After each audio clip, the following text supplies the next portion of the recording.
Hello guys, my name is Cynthia Escobedo, and today I will be presenting over gene therapy being a possible cure for sickle cell anemia. So just a little bit of background information on sickle cell anemia. It is a genetic disease where red blood cells take the shape of a crescent or a sickle. This is caused by a defect in hemoglobin, which is the oxygen carrying protein in red blood cells. So hemoglobin is made up of 4 polypeptide chains bound to a heme group, 2 alpha and 2 beta globin chains. So in individuals with sickle cell, it's the beta globin chain that ends up misshapen. This is due to a missense mutation in beta globin, so just a single nucleotide mutation, um, and which leads to the sixth amino acid, glutamate, being replaced by valine. So this completely changes the interactions of the amino acids in the chains, in the globin chains, and this changes the shape of the red blood cells when it's deoxygenated.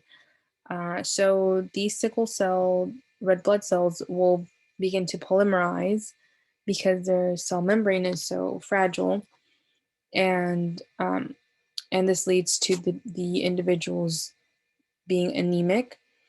Also, due to the sickle shape, the red blood cells tend to get stuck in capillaries. So this will lead to necrosis, so tissue death due to lack of oxygen. And so this will bring the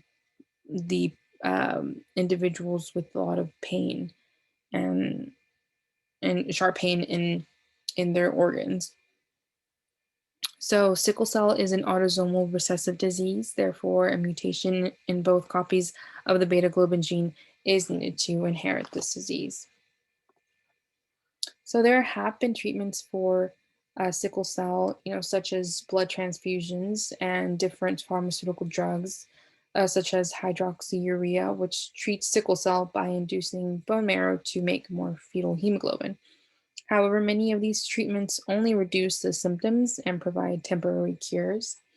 There was a plausible solution to this disease. It's called allogeneic hematopoietic stem cell transplantation, which works by having a healthy hematopoietic stem cell sibling donor and placing the stem cells into the patient. So, if this was successful, this would lead to a full cure of the disease. However, even though that is a potential cure, several patients do not have suitable matched sibling donors and run in danger of rejection of the stem cells.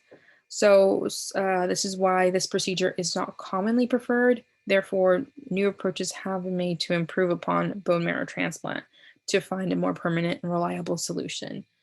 So, that's where gene therapy comes into play. It is a relatively new technique which treats genetic diseases by adding a functional copy of the missing or mutated genes to the cells of patients. So, in this technique, viruses are widely used as vectors. They aid in the transport of the genetic material into the patients. Some of the different viruses that are used in gene therapy include retroviruses and adenoviruses and adeno-associated viruses.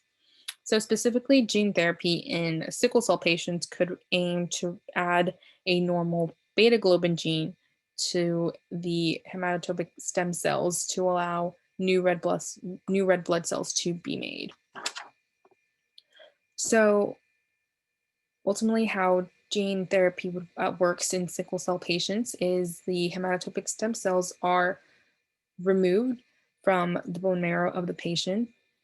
And before gene therapy is administered, the patients undergo chemotherapy to fully extinguish any red blood cells that have that faulty gene, so any sickled red blood cells, making new way for new red blood cells.